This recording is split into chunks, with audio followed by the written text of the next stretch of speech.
Samarqand shahrining Mirzo Ulug'bek ko'chasi bo'ylab harakatlanuvchi haydovchilar ushbu yo'lning Gagarin ko'chasi bilan kesishgan qismida joylashgan ko'prik yaqinida qayrilib olish imkoni yo'qligi bois noqulaylikka duch kelishardi.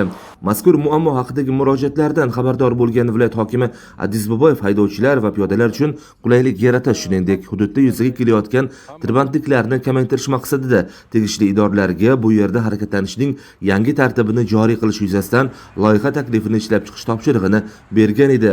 Viloyat yo'l harakati xavfsizligi boshqarmasi mutaxassislari tomonidan tayyorlangan loyihada ko'prik ustidagi beton to'siqlarni olib tashlash va shu joyda svetofor o'rnatish orqali Mirzo Ulug'bek ko'chasining har ikki yo'nalishidan burilish imkoniyatini yaratish ko'zda tutilgan.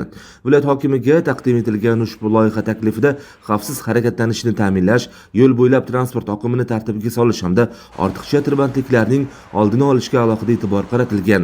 Ayni vaqtda haydovchilar yo'lning bir tomonidan ikkinchi tarafiga o'tishi uchun 1 kilometrdan ziyod masofani bosib o'tishiga to'g'ri kelmoqda. Yangi loyiha amalga oshirilgandan so'ng ko'prik ustida svetofor nazorati joriy etiladi va har ikki tomonga to'g'ridan-to'g'ri o'tish-qaytish imkoniyati yaratiladi. Bu esa nafaqat tirbandliklarni bartaraf etishga, balki haydovchilarning belgilangan manzillariga tezroq yetib borishiga xizmat qiladi. Samarqand shahrida avtotransport vositalari soni yildan yilga ko'paymoqda.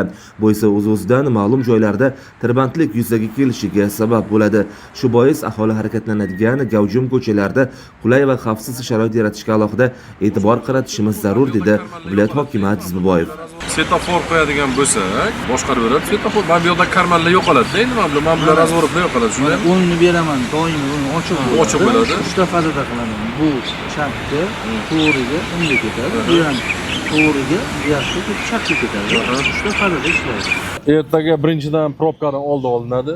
Ikkinchidan xalqimiz qiynalmaydi. Ertani o'ziga boshlanglar. Seshanba kuni bosib ishlataveramiz. Kelishdingmi? Taqdimot yakunida loyihani 4 kun ichida amalga oshirish va aholi uchun qo'shimcha qulayliklar yaratish yuzasidan mutasaddilarga aniq topshiriqlar berildi. Shu tariqa Samarqand shahrida yo'l infratuzilmasini takomillashtirish va harakat xavfsizligini ta'minlashga qaratilgan yana bir qulaylik yaratiladi.